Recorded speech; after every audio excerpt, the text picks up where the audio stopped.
पण असा एक पण व्यक्ती आपल्याला ह्या जगात मिळणार नाही की ज्याच्यामध्ये ज्ञान, वैराग्य, ऐश्वर्य, स्त्री, यश आणि सौंदर्य हे 6 वस्तू एका बरोबर आपल्याला कोणी व्यक्तीमध्ये मिळणार नाही.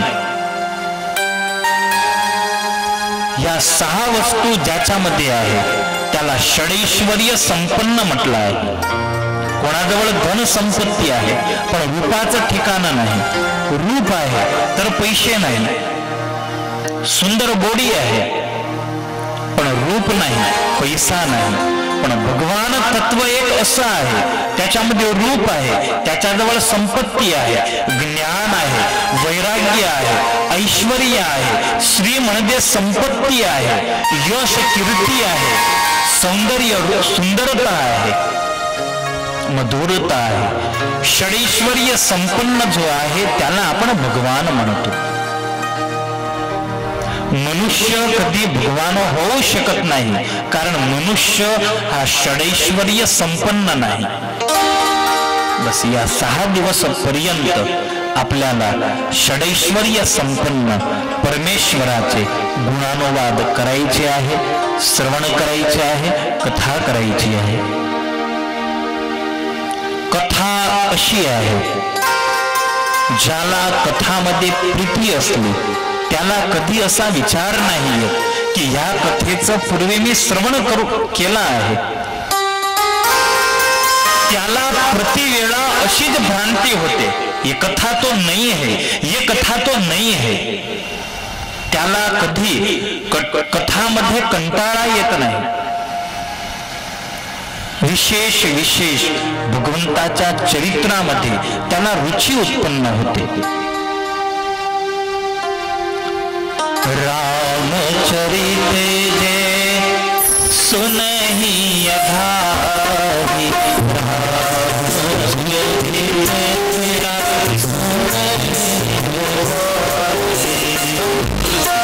रामचरित मानस आपण म्हणतो मी कथाप्रेमी आहे, असे अनेक लोक असतील. या जागी अनेक वेळी भागवत कथा, या सभामध्ये असे अनेक भाविक भक्तजन असतील ज्यांनी प्रत्येक भागवताचं श्रवण केलं.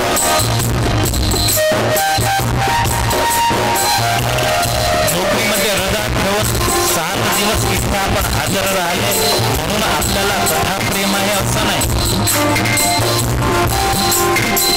व्यवहारासाठी आला असेल,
सगळ्या संबंधितांना त्या नात्यांना आमंत्रण मिळालं होतं. पण ह्या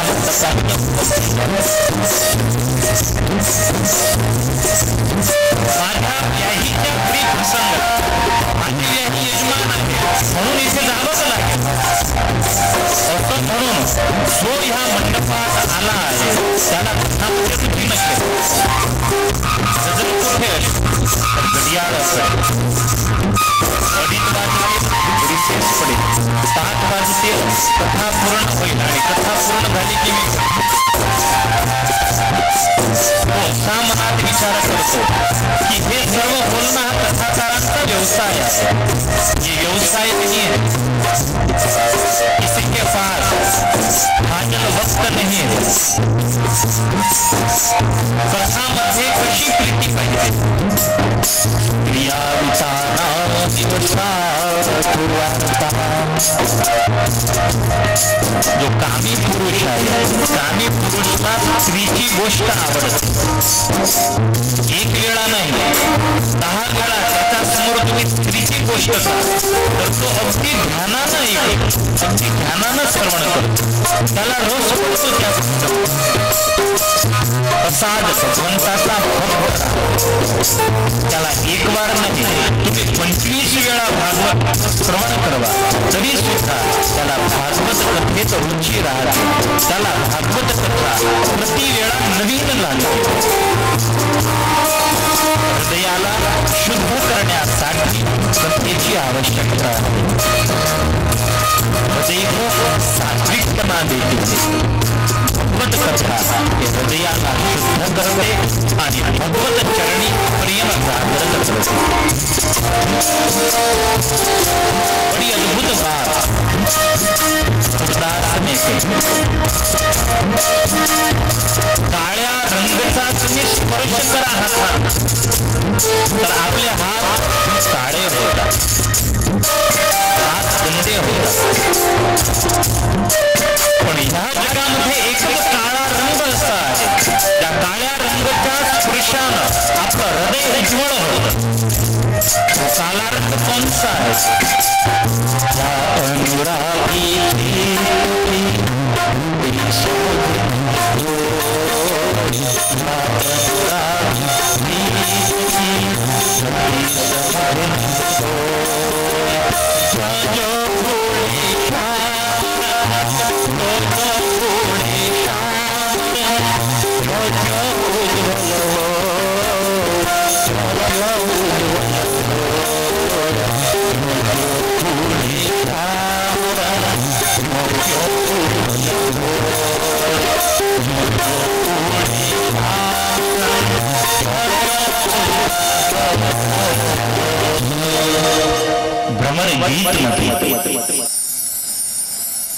राधाजी भ्रमरला म्हणतात, हे भंवरे तेरा रंग श्याम आहे, तुझा रंग काळा आहे.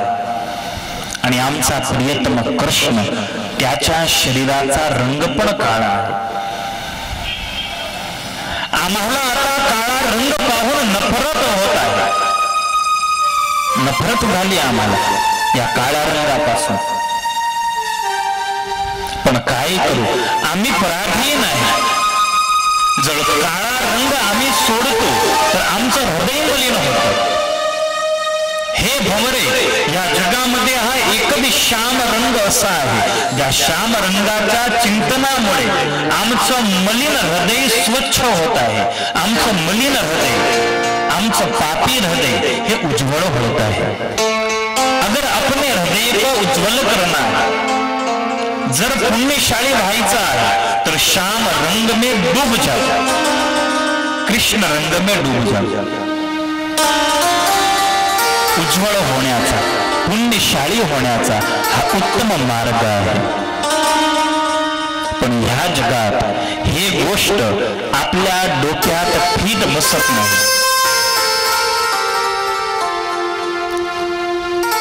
मंडप सुंदर असताना पण कोणी 3 वाजायला इथून निघून जाईल, कोणी दुसऱ्या सत्रामध्ये इथे येणारच नाही. यहाँ बैठने के लिए भी, इथे बसासाठी पण आपल्याला परमेश्वराची कृपा आवश्यक आहे. जर भगवंताची कृपा आहे आपल्यावर तरच आपण या मंडपामध्ये बसून आणि 7 दिवस पर्यंत भागवत कथेचं श्रवण करू शकू. जर 7 दिवस पर्यंत आपण इथे बसले तर समजून घ्यायचे की माझ्यावर भगवंताची कृपा आहे. भगवत कृपेशिवाय नाही आपल्याला संत दर्शन होता, नाही आपल्याला कथे श्रवणाचा लाभ मिळतो. तुम्ही आम्ही सर्वांवर भगवंताची कृपा आहे म्हणून ह्या मंडपामध्ये तुमची उपस्थिती आहे. आप सब भाग्यशाली हो. आपके हृदय में रहे प्रभु के चरणों में मैं वंदना करूंगा. तुमच्या हृदयामध्ये भगवान आहे, त्या भगवंताला प्रेरणा केली म्हणून तुम्ही इथे उपस्थित राहिले. राम कृपा बिनो आवहि नाही, राम कृपा बिनो आवहि नाही.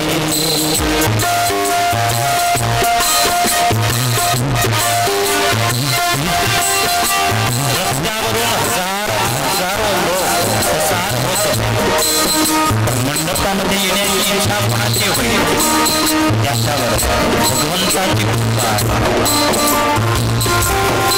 त्याच्यावर भगवंताची कृपा.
कुठे काच आणि कुठे समंतक मणी.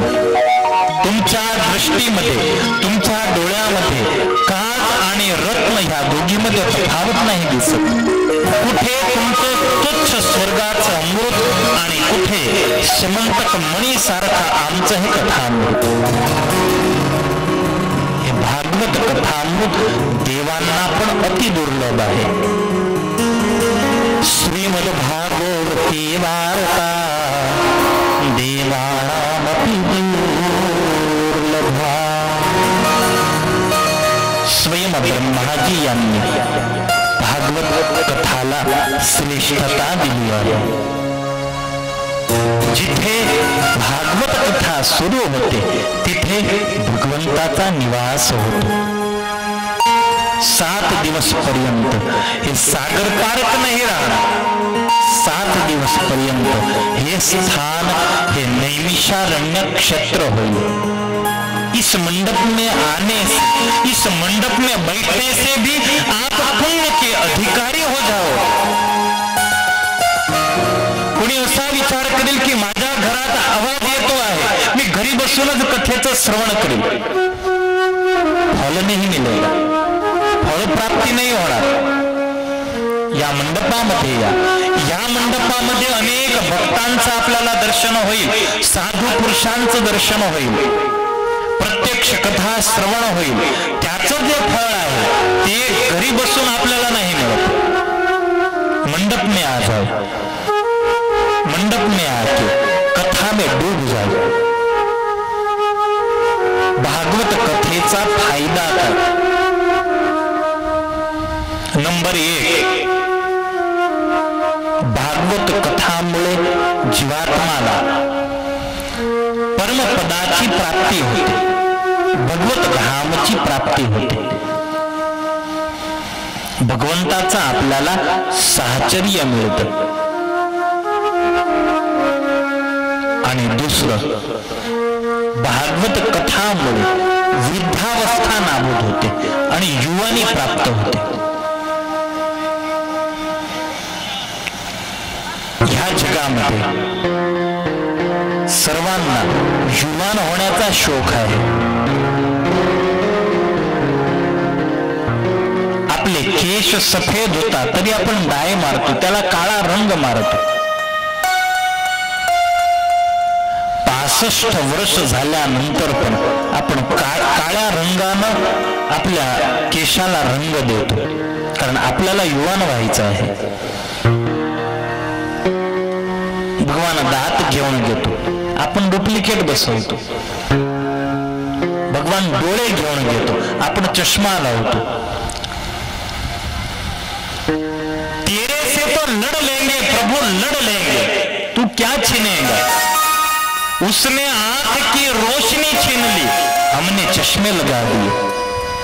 उसने बाल सफेद किए, हमने डाई लगा दी. भगवंतानं विचार केला, हा डाय मारतो, याचे पुरे केस मी घेऊन घेतो. भगवंतानं बिलकुल सपाट मैदान केलं, सागर पार्क सारखं मैदान केलं, तर आपण वीग धारण केली. लढ ही लेना है, बस लढना ही है. तर वृद्धावस्था कोणाला आवडत नाही, सर्वांना युवान व्हायचं आहे. आणि आजपर्यंत युवान होण्याची दवा या जगामध्ये नाही शोधावी. विज्ञान इतकं मोठं पुढे निघालं, मोठे मोठे डॉक्टर झाले, पण कोणी उपाय नाही शोधू शकला की वृद्धावस्थामधून युवावस्था कशी काय परत येते. आहे उपाय? डॉक्टर आहे का उपाय? विज्ञान तिथे हात जोडतं. अरे स्वयं ब्रह्माजीनं हात जोडले नारदाला. नारद, माझ्याजवळ उपाय नाही, जर तुला काही उपाय मिळाला तर मला तो दाखव दो, मला पण युवान व्हायचं आहे. नारद विचारात पडले, मी इथे आला उपाय विचारायला आणि हे मला उपाय विचारताय. सबको युवान होना है.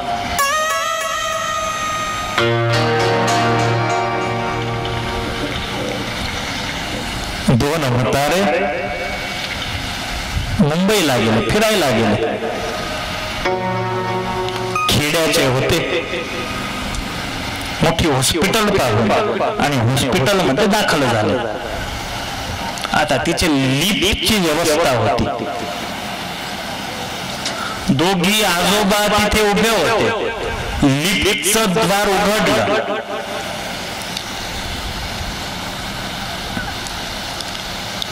आणि दोन वृद्ध स्त्री त्या लिफ्ट मध्ये दाखल झाल्या. त्या वृद्धा 4थ्या माळावर गेल्या, तिथे बाहेर निघाल्या. दोन युवान नर्स मध्ये गेली, ते लिफ्ट खाल उतरली, दरवाजा उघडला आणि दोन युवान नर्स बाहेर निघाल्या. ते जे दोघे वृद्ध होते त्यांनी विचार केला, आपण ऐकलं होतं की असे काही मशीन निघाले आहे, वृद्ध मधून युवान व्हायचे मशीन निघाले आहे. पण आज प्रत्यक्ष प्रथम वेळा आपल्याला दिसलं. चला आपण पण प्रयोग करूया. चला चला आपण पण लिफ्ट मध्ये दाखल होतो. दुसरा म्हणाला, रे आपण युवान झाले आणि आपली पत्नी वृद्ध राहिली तर चला प्रथम आपण आपल्या पत्नीला घेऊन येऊ. आले परत गावाला, पत्नीला घेऊन गेले, लिफ्ट मध्ये पाठवले. 4थ्या माळावर द्वार उघडला आणि दोघी म्हाताऱ्या बाहेर. अलौकिक सृष्टी आली. विचार करायला लागले दोघी म्हातारे की आम्ही आल्या कुठे. त्या तर लिफ्टच्या बाहेर निघाल्या. दोन नर्स लिफ्ट मध्ये दाखल झाली. लिफ्ट परत खाल उतरली, द्वार उघडले, दोघी बाहेर निघाल्या. दोघी म्हातारे इतके आनंदित झाले, इतके आनंदित झाले, कूदने लगे. बड़ा आनंद हुआ. दोघी नाचू लागले आनंदामध्ये. आणि त्या दोघी नर्सला पाहत विचारात पडले, यार युवान तो हो गई, लेकिन तेरे वाली कौन सी मेरे वाली कौन, पता नहीं चलता. लफड़े हो जाते हैं. भगवंतानं जे स्थिती आपल्याला दिली आहे त्या स्थितीमध्ये आपण आनंदित राहा, खुश राहा. भागवत कथामध्ये अशी शक्ती आहे. हे कथा वृद्धत्व दूर करून आणि आपल्याला युवानी परत देते. नारद आणि सनकालिकची कथा इथे दाखवली आहे. भक्ती, ज्ञान, वैराग्याची कथा दाखवली आहे. ज्ञान आणि वैराग्य वृद्ध झाले होते. वृद्धावस्था दूर करण्यासाठी नारद ऋषी यांनी हरिद्वारच्या आनंद घाटवर सनकादिकांना बसवून आणि श्रीमद भागवत कथेचं तिथे रसपान करवलं आहे. आणि भागवत कथेमुळे ज्ञान आणि वैराग्याची वृद्धावस्था दूर झाली. ते पुनः युवान झाले आणि भगवंताचं नाव संकीर्तन करत करत त्या भागवत कथामध्ये उपस्थित झाले आहे. भक्ती, ज्ञान आणि वैराग्य हे तिघी त्या भागवत कथेमध्ये नृत्य करत करत भगवंताचं नाव संकीर्तन करायला लागले.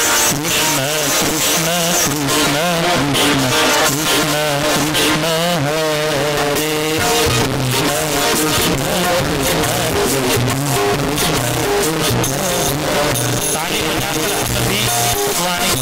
नाम संकीर्तन केलं. Krishna Krishna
Thank you.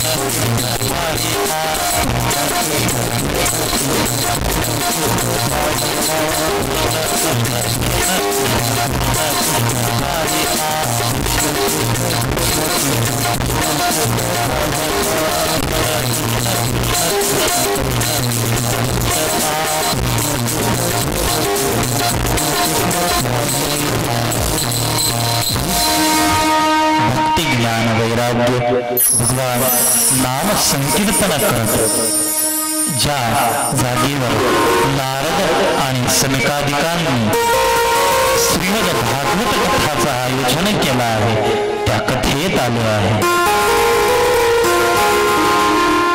भगवान नारायण तिथे प्रगट झाले आहे. नारदला म्हणाले आहे, सनकादिकला म्हणाले आहे, तुम्ही काही वरदान मागा माझ्याकडे. त्यावेळी सनकादिकांनी भगवंताला प्रार्थना केली आहे, प्रभू आम्हाला वरदान द्या. आज से जहां भी भागवत कथा हो वहां आपका वास.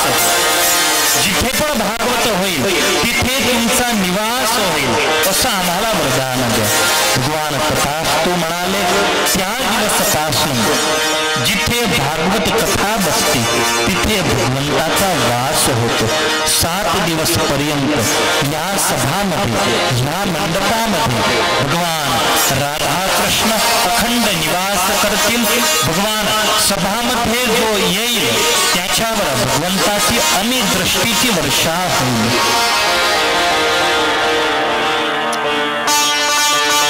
नारद सनकादिकला विचारायला लागले, महाराज माझ्या डोळ्यांना पाहिलं की ज्ञान आणि वैराग्याचं वृद्धत्व भागवत कथेमुळे दूर झालं.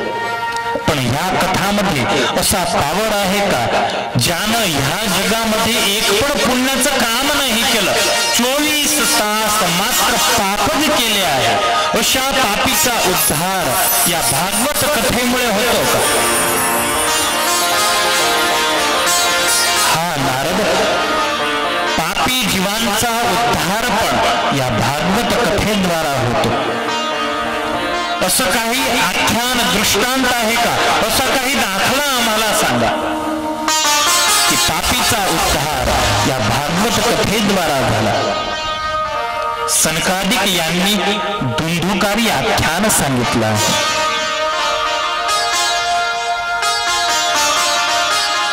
हे नारद, तुंगभद्रा नदीच्या किनारी सुंदर एक गाव आहे. त्या गावामध्ये आत्मदेव नावाचा ब्राह्मण निवास करीत होता. सर्व स्मारतेषु निष्णातो द्वितीय इव भास्कर विद्वान होता. तेजस्वी कसा द्वितीय इव भास्कर, सूर्य सारखाच तेजस्वी होता. आत्मदेव ज्ञानी होता, कर्मकांड मध्ये निष्णात होता. आत्मदेवाचं लग्न झालं आहे. पत्नीचं नाव आहे धुंधली. धुंधलीचा स्वभाव त्याचं वर्णन केलं आहे. धुंधली कशी होती? धुंधलीमध्ये सर्व मायनस पॉइंट होते, एकच प्लस पॉइंट होता. धुंधलीचा चेहरा सुंदर होता, बाकी सर्व मायनस पॉइंट होते. नंबर 1 स्ववाक्य स्थापिका धुंधली. नंबर 1 ची झगडाखोर स्त्री होती, झगडाप्रिय स्त्री होती. लोकवार्ताहर होता. गोष्टीमध्ये तिला इतकी मोठी प्रीती होती. संध्याकाळच्या वेळी जर शेजारीजवळ ते गोष्टी करायला बसली तर आत्मदेव घरी आला भुकेला झोपून जाईल, तरी सुद्धा धुंदलीच्या गोष्टी तिथे समाप्त न होत. लोकवार्ताहर होता. ग्राम्य गोष्टीमध्ये, ग्राम्य वार्तामध्ये धुंदलीला प्रीती होती. स्वभावाची फार क्रूर होती, क्रूर, बहुजल्पका बोलणारी होती. 100 स्त्रिया बसल्या आहेत, त्यामध्ये जर धुंदली आहे तर धुंदलीचा आवाज जास्त निघायचा. बहुजल्पका, बहुत बोलणे वाली थी.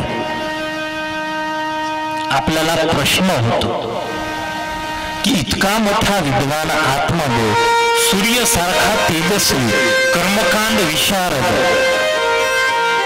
लग्नापूर्वी त्यानं परीक्षा नाही घेतली, काय पाहून लग्न केलं?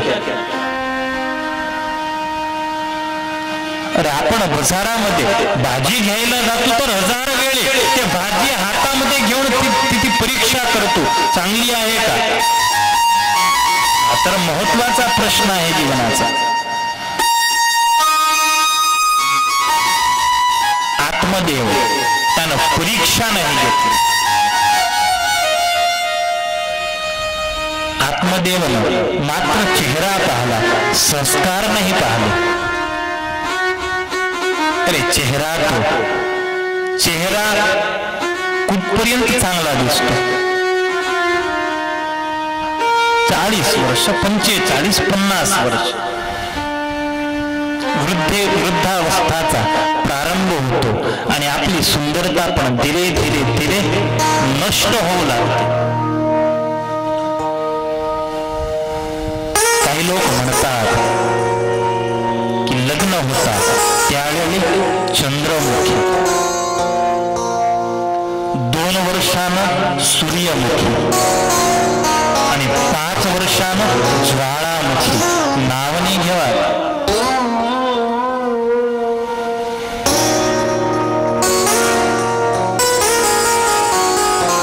भले पती मोठा ऑफिसर असला, त्याला कपडे पेरायचे आहे तर पत्नीची रजा घेतो. आज कोणता ड्रेस पेरायचा आहे?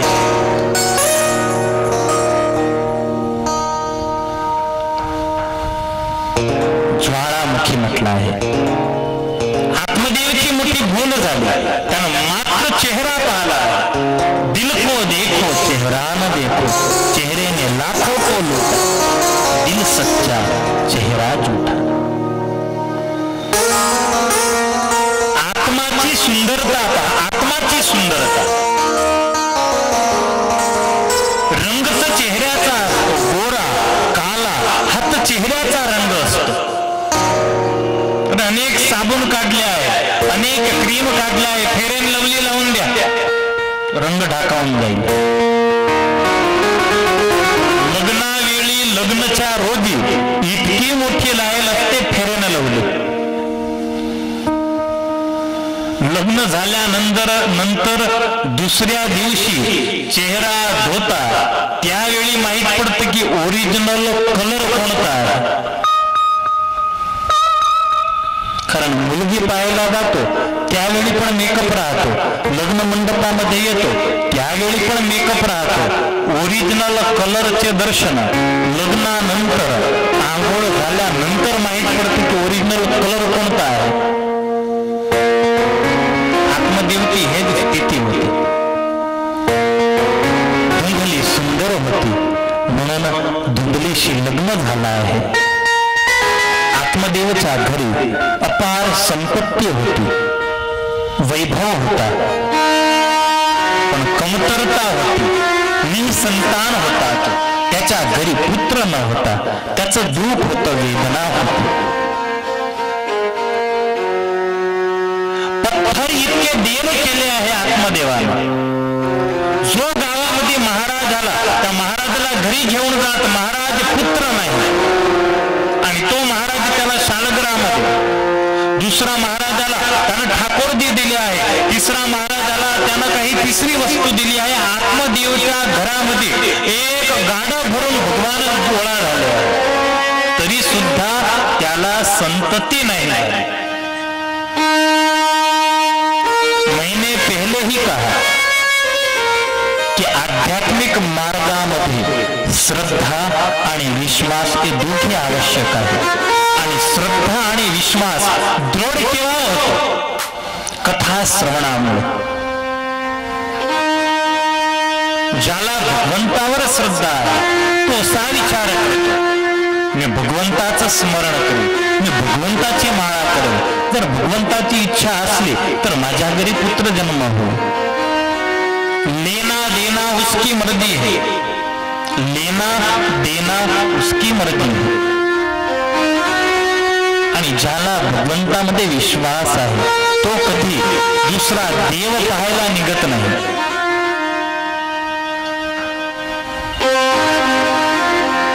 आपल्याला धंद्यामध्ये जर बेकारी आली, धंद्यामध्ये जर निष्फळता मिळाली तर तेव्हा आपण दुसऱ्या भगवंताची शोध मध्ये निघतो. कोणी दुसरा गुरु करतो आपण की तो गुरु मला आशीर्वाद देईल आणि माझा धंदा व्यवस्थित चालेल. गुरु अगर आशीर्वाद दे देता आपका धंधा चल जाता तो गुरु क्यों बेकार फिरता, वो खुद धंधा खोल देता. गुरु स्वतः धंधा करता. बस कर्म करो, भगवान की भक्ती का कर्म करो. दशम स्कंधामध्ये भगवान श्रीकृष्ण नारायण नंदरायला म्हणाले आहे, पिताजी या जगामध्ये जर जीव कर्म नाही करत तर भगवंताची इच्छा असताना पण भगवान त्याला सहाय्य नाही करू शकत. तुम्ही माळा करा म्हणजे आपोआप भगवान तुम्हाला फळ देईल. तुम्ही भजन करा म्हणजे आपोआप त्याची इच्छा नसेल तरी सुद्धा त्याला फळ द्यावं लागेल. तुम्ही भक्ती करा, तुम्ही भजन करा, नाम संकीर्तन करा. आज हा भगवान, कालदी दुसरा भगवान, परवा दिवशी तिसरा भगवान, अशी जर भगवंताची लाईन लावली तर एक पण भगवंताची कृपा आपल्याला मिळणार नाही. आत्मदेवची ही स्थिती होती. पत्थर इतके देव केले आहे. आत्मदेव कंटाळला, विचार केला, चला आता मी पुत्रहीन आहे. माझ्या शेतामध्ये जे वृक्ष आहे त्या वृक्षाला सुद्धा फळ नाही, त्या वृक्षाला सुद्धा फळ नाही. गौशाळामध्ये गाय आहे, ते गाय पण निःसंतान आहे. गावामध्ये अशी गोष्ट होत होती, आत्मदेवच्या घरी पाणी कोण पेल, अरे तो तर निःसंतान आहे. आत्मदेवानं निर्णय केला, चलो आत्महत्या करू. आत्महत्यासाठी मानव शरीराचा त्याग करण्यासाठी आत्मदेव वनात आला.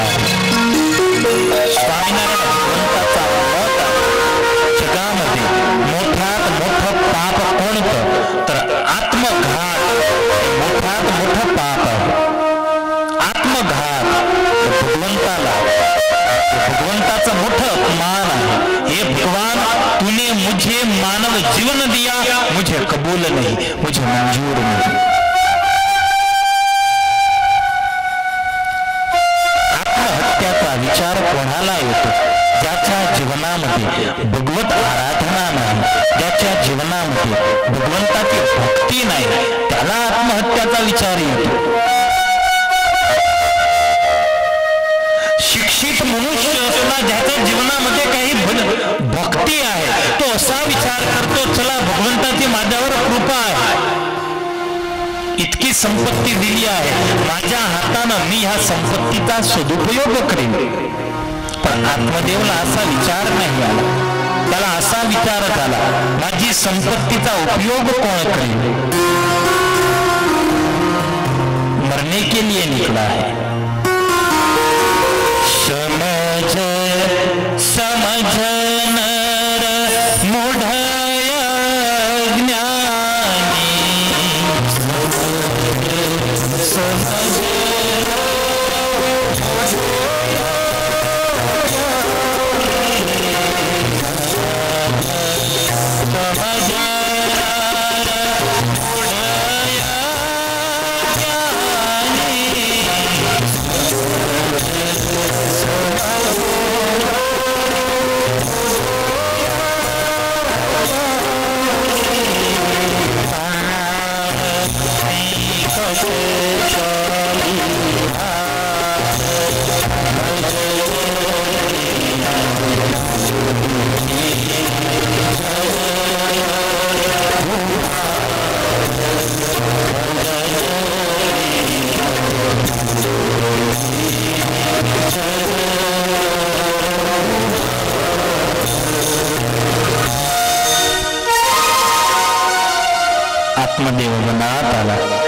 संत महात्मा दिसले. विचार झाला, माझं भाग्य आहे, मला संत दर्शन झालं. संत दर्शन केव्हा होतं?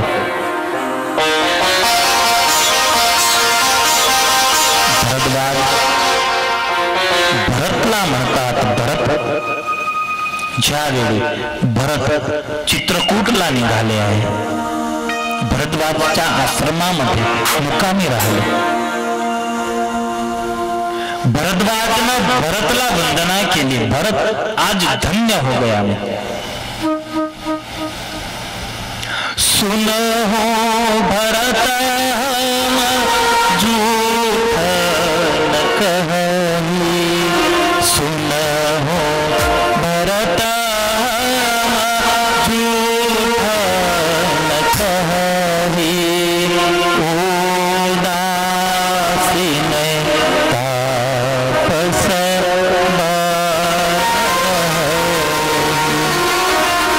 भरत अनेक वर्षापासून या आश्रमामध्ये निवास करून तपश्चर्या केली, साधना केली, उपवास केले, भगवंताची भक्ती केली, नाव स्मरण केलं. आम्हाला असं होत होतं की आम्हाला काही फळ मिळालं नाही, आमच्या भक्तीचं आम्हाला फळ मिळालं नाही. पण काही दिवसापूर्वी राम, लखन आणि जानकी आमच्या आश्रमामध्ये आले. आमची तपश्चर्याचं फळ आम्हाला मिळालं. आमच्या उपवासाचं योग, जप, तप इन सब का फल हमें राम दर्शन हो गए, मिल गया फल. पण राम दर्शनाचं फळ आम्हाला आज मिळालं. राम दर्शनाचं फळ काय? तर राम दर्शनाचं फळ आहे संत दर्शन, भक्त दर्शन. तुम्ही कोणत्याही हिंदू मंदिरामध्ये जा, तिथे भगवान राहतात आणि भगवंताच्या समोर हनुमानजी राहतात. भगवान का दर्शन करो. भगवंताच्या दर्शनाचं फळ काय? तर भक्त दर्शन, हनुमानाचं दर्शन. संत दर्शन हे भगवत दर्शनाचं फळ आहे. तीही कर फलो दरस तुम्हारा, सत प्रयाग सुभाग हमारा.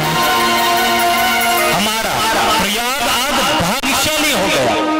भरत, तुमचे चरणारविंद या प्रयागवर पडले. प्रयाग धन्य झाला. आज आमची साधना परिपूर्ण झाली. संत दर्शन झालं. आत्मदेव प्रसन्न झाले. संत जवळ गेले, रडायला लागले. संत प्रश्न करीत आहे, का ती चिंता बोलू? हे भूदेव, तुम्ही कशाला रडत आहात? महाराज, मी आत्महत्यासाठी इथे आला आहे. मी संपत्तीहीन आहे. अरे माझ्या शेतामध्ये जे वृक्ष आहे ते पण फळहीन आहे. माझी गौशाळामध्ये जे गाय आहे ते गाय पण संततीहीन आहे. बस मी आत्महत्यासाठी इथे आलो आहे. बहुत भागा हूं, मी दुखी आहे. माझ्या घरी संतती नाही. संत म्हणाले, आत्मदेव, कोण म्हणतं संततीमध्ये सुख आहे? सगर महाराजला 60,000 होते, तरी सुद्धा दुःखी होते. अरे तुझ्या घरी पुत्र नाही म्हणून तू आत्महत्या करायला वनात आला आहे. माझ्या घरी 4 कपाळकर आहे म्हणून मी वनात आला आहे. माझ्या घरी 1 नाही 4 आहे. त्या 4च्या त्रासामुळे घर सोडून, पत्नीचा त्याग करून, गाव सोडून हा वनात आला आहे. छोड दो. अरे घरी जा. भगवंतानं सुंदर मानव शरीर दिला आहे. भगवंताचं भजन करा. आत्मदेव म्हणाले, महाराज तुमचा उपदेश मला स्वीकार्य नाही.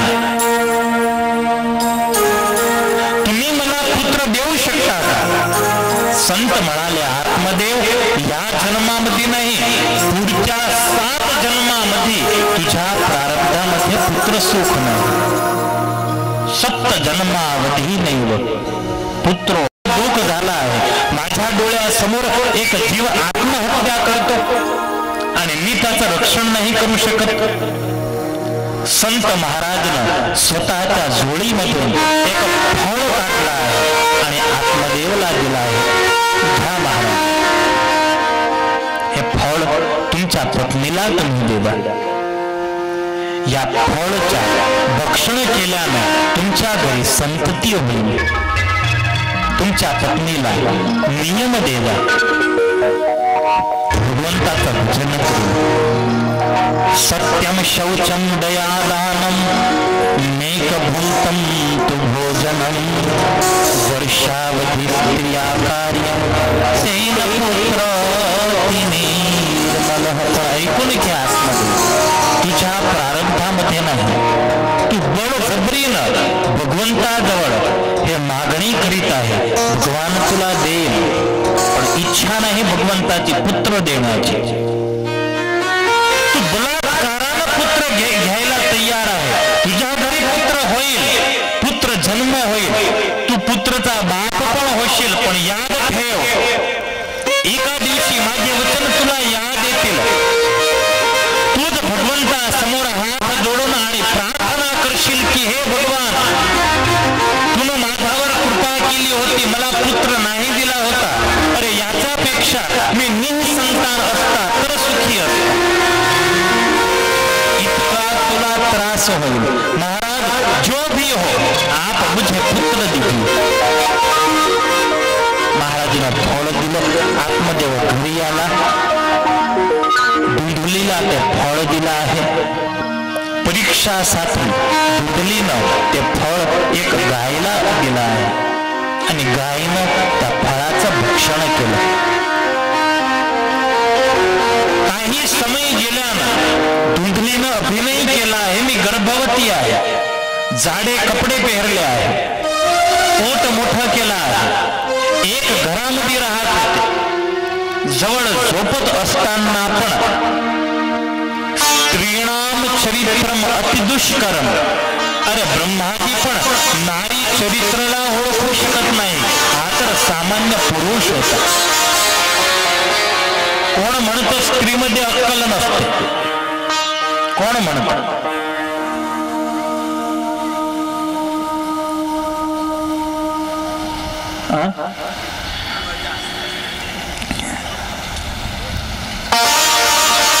कोण म्हणतं स्त्रीमध्ये अक्कल नाही?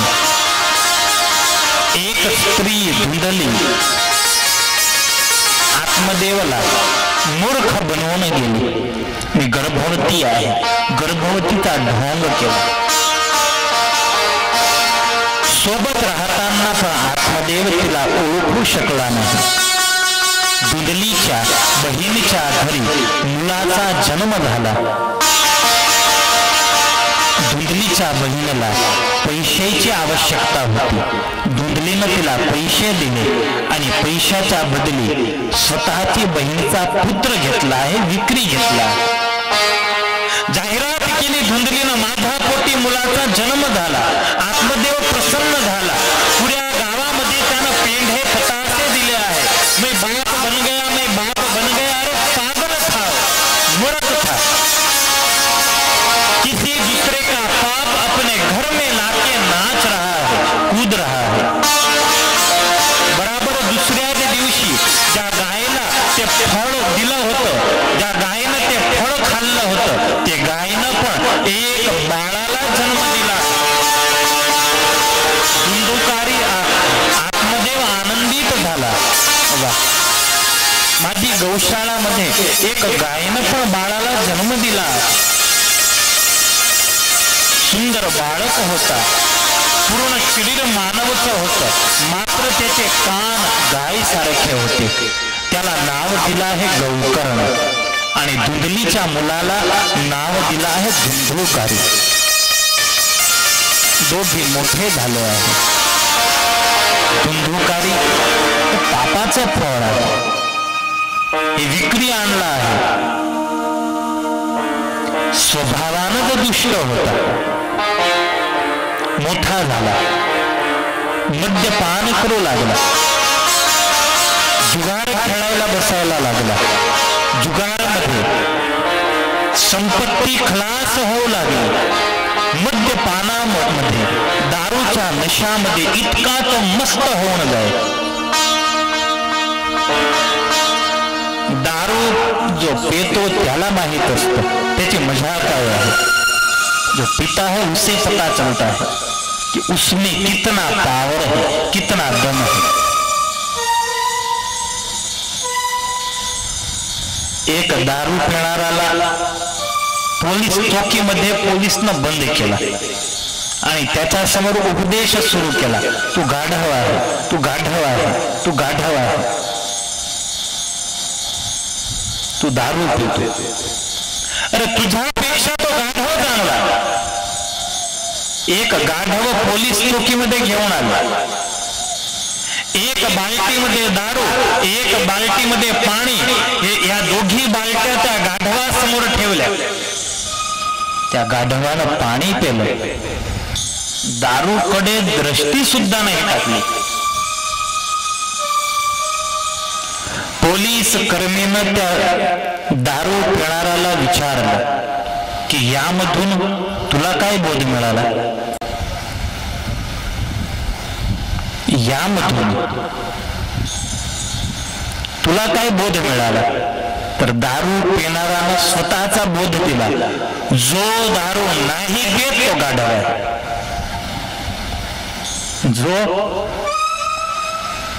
जो दारू नहीं पीता वो गधा है.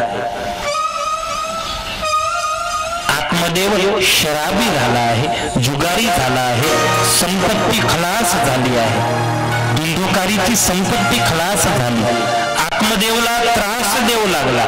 त्रस्त आत्मदेवाला गोकर्णानं उपदेश दिला आहे, पिताजी तुम्ही गृहत्याग करा आणि वनात जाऊन भगवंताची भक्ती करा, घरामध्ये सुख नाही मिळणार. आत्मदेवला ते संतचे वचन याद आले आहे. संत महाराज मला नाही म्हणत होते. मी अभागी भगवंताला संपत्ती दिली होती, संपत्तीचा सदुपयोग नाही करू शकला. भगवंताजवळ पुत्र मागायला गेला, बळात्काराला पुत्र घेऊन आला, पण कसा निघाला तो पुत्र. आत्मदेवानं त्याग केला. गोकर्ण तीर्थयात्राला निघाले. धुंदलीपणा, धुंदुकारीच्या त्रासामुळे त्रस्त होऊन धुंदलीनं पण आत्महत्या केली. धुंदुकारी आता एकटाच आहे घरी.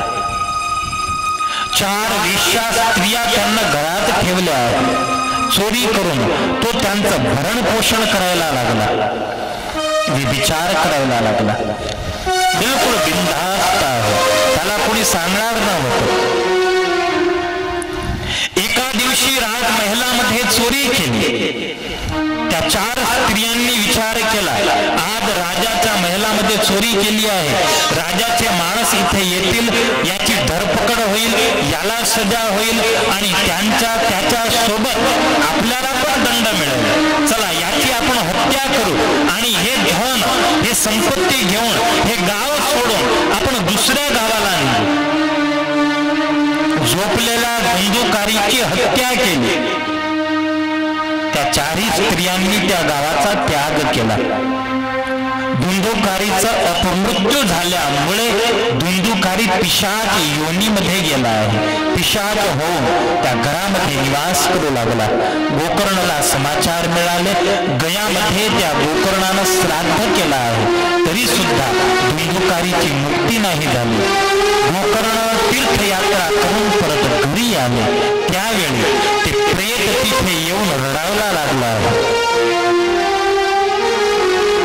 गोकर्णानं विचारलं, तू कोण आहे. अरे मी तुझा मोठा भाऊ धुंदुकारी. तुझी गती नाही झाली. नाही, मी प्रेत आहे. अरे पण तुझ्या नावानं गया तीर्थामध्ये श्राद्ध केला आहे. गया श्राद्ध शते नापी नमेर मुक्ती भविष्यती. भाऊ गोकर्ण, मी इतका मोठा पापी आहे, एक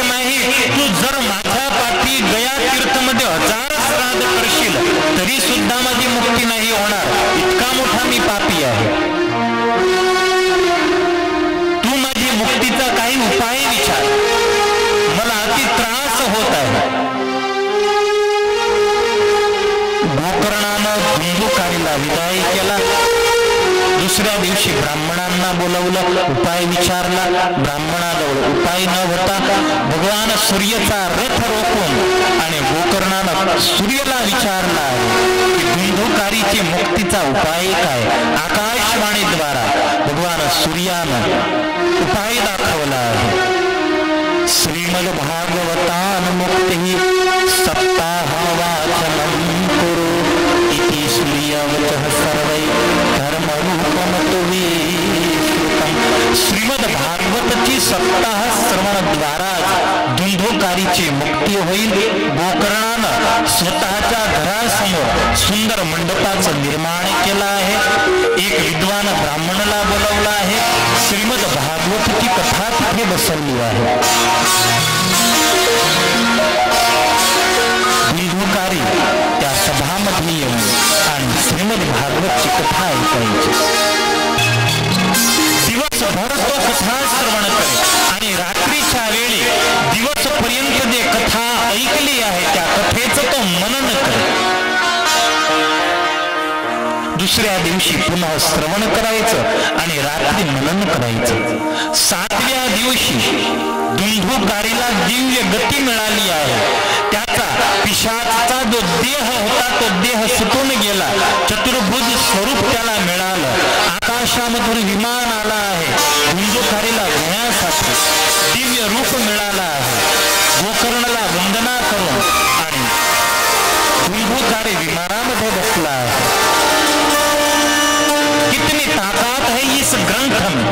धुंधुकारी सारख्या पापीचा पण या ग्रंथाच्या श्रवणामुळे 7 दिवसामध्ये मोक्ष झाला आहे. आपण धुंधुकारी सारखे पापी नाही, आपला पण मोक्ष होईल. 7व्या दिवशी इथे विमान येणार आहे. ज्याला कोणाला विचारायचं आहे तर विचारून ठेवलं.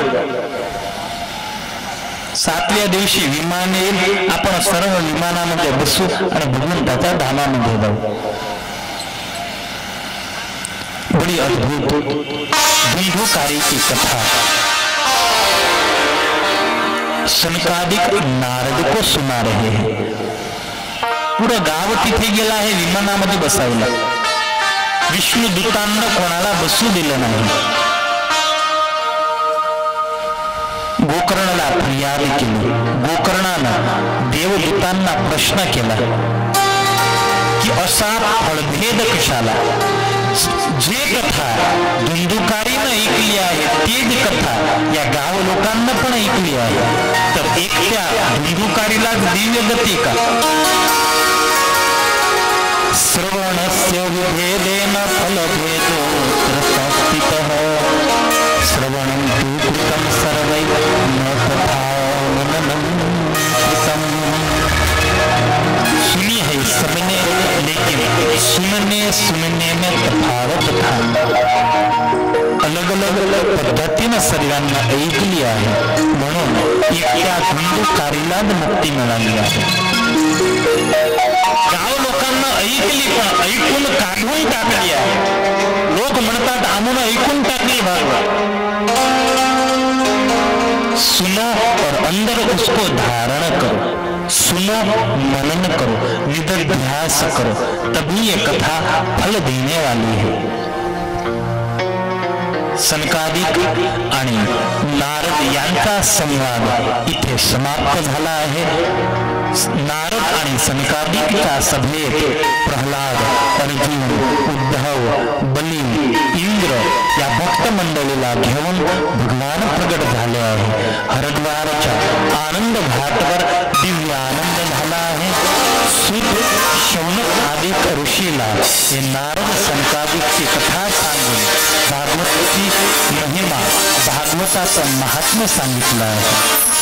भगवान श्रीकृष्ण नारायणच्या स्वधाम गमन नंतर 30 वर्षानंतर हे कथा सुखदेवजी महाराजांना परीक्षितला सांगितली होती. भगवान कृष्णाचा स्वधाम गमन झाल्यानंतर 117 वर्ष व्यतीत झाले.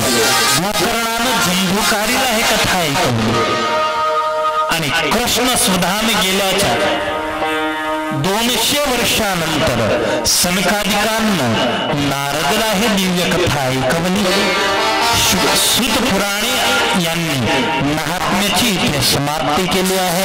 आपण पण भागवत महात्म्य की समाप्ति के साथ इस सत्र को हम विराम देंगे। दूसरा सत्राचा प्रारंभ हा आपला टाइम ब्रेक आहे। IPL मध्ये टाइम ब्रेक मिळतो, 2 टीमा राहतात, अडीच मिनिटचे 2 ब्रेक एक टीमला मिळतात। हा वक्त्यांचा टाइम ब्रेक आहे। तुमचा टाइम ब्रेक तुम्हाला 5:30 नंतर मिळेल। आताचा टाइम ब्रेक आम्ही घेत आहे। बराबर 20 मिनिट नंतर 3:20 कथेच्या दुसरा सत्राचा इथे प्रारंभ होईल। टाइम ब्रेक मात्र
स्वामीनारायण भगवान की।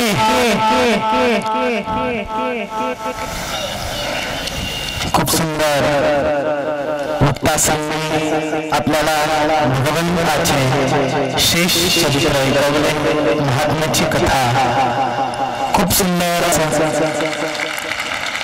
शास्त्रजींनी सांगितलं। 7व्या दिवशी विमाने किती लोकांची तयारी आहे? आलं तर आमचा धंदा कशी जाईल, विमान गेलं तर। खूप सुंदर कथा वक्ताश्रींनी ऐकवली। आमचे श्रोताजन मधुर कंठामध्ये वक्ताश्री कथा सांगत आहे। श्रोता कथा ऐकत आहे ते बघून भगवान खूप प्रसन्न झाले। भगवंतांनी प्रेरणा दिली, जा आमच्या भक्त बसलं मंडपामध्ये, त्यांना चरित्रांची कथा ऐकवतील। भक्तांना खूप सुंदर भगवान भागवत यांची कथा व्यासजींनी भगवंताला प्रत्यक्ष दारून आणि हिमालयाच्या गोदमध्ये बसून त्यांनी चरित्र वर्णवले। अशीच सुंदर कथा, दुपारची कथा, सकाळची कथा आपल्याला शास्त्री स्वामी सर्जदासजी यांनी ऐकवली। दुपारच्या कथेचे वक्ता